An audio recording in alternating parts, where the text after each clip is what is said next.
મનને શાંત કરવાના 15 ઉપાય। એક સાથે બધા કામ ભેગા કરવાની કોશિશ ન કરો। ભલે ને બધું કરી શકવા સક્ષમ હોવ, બીજા લોકોને માફ કરી દો એટલે નહીં કે એ લાયક છે, પણ પોતાના મનની શાંતિ માટે એને ક્ષમા કરવી જરૂરી છે। બીજા લોકો પાસેથી કોઈ પણ પ્રકારની અપેક્ષા ન રાખો। જીવનને એટલો સિરિયસ ન બનાવો કે તે જીવવા લાયક જ ન રહે।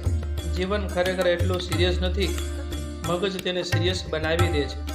અશાંત મન એટલે ભટકતી આત્મા સમજી લેવું। આખો દિવસ પોતાનું જીવ બાળવાનું બંધ કરો। જીવ બાળીને સુકાઈ જશો તો પણ આ દુનિયાને કાંઈ ફરક નહીં પડે। એટલે હંમેશા ખુશ રહીને પોતાનું કાર્ય કરતા શીખો। બીજા આપણા વિશે શું વિચારે છે એનાથી કાંઈ ફરક નથી પડવાનો, પણ આપણે આપણા વિશે શું વિચારીએ છીએ એનો ફરક જરૂર પડશે। પરિસ્થિતિને પોતાના પર ક્યારેય હાવી ન થવા દો।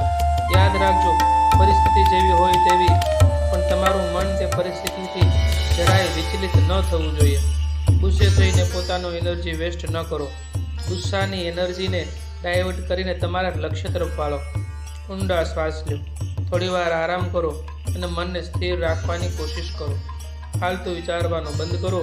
દરરોજ નિયમિત યોગ અભ્યાસ, ધ્યાન કરવું, હંમેશા સકારાત્મક રીતે વિચારવું, એકાંતમાં કુદરતી વાતાવરણમાં થોડીવાર ધ્યાન કરવું, કાંઈ વિચારવાની કોશિશ ન કરવી, દરેક પળનો આનંદ માણવો। યાદ રાખો કે ચિંતા ચિતા સમાન છે, એટલે હંમેશા શાંત રહેતા શીખો। તમે ચિંતામાં એટલા માટે છો કે તમારામાં શક્તિ ઓછી થઈ ગઈ છે। તમારી ખોવાયેલી શક્તિને પુનઃ બહાર લાવો। યોગ્ય સાત્વિક ભોજન લેવું, વિવિધ આઉટડોર રમતો રમવી। જય શ્રી કૃષ્ણ।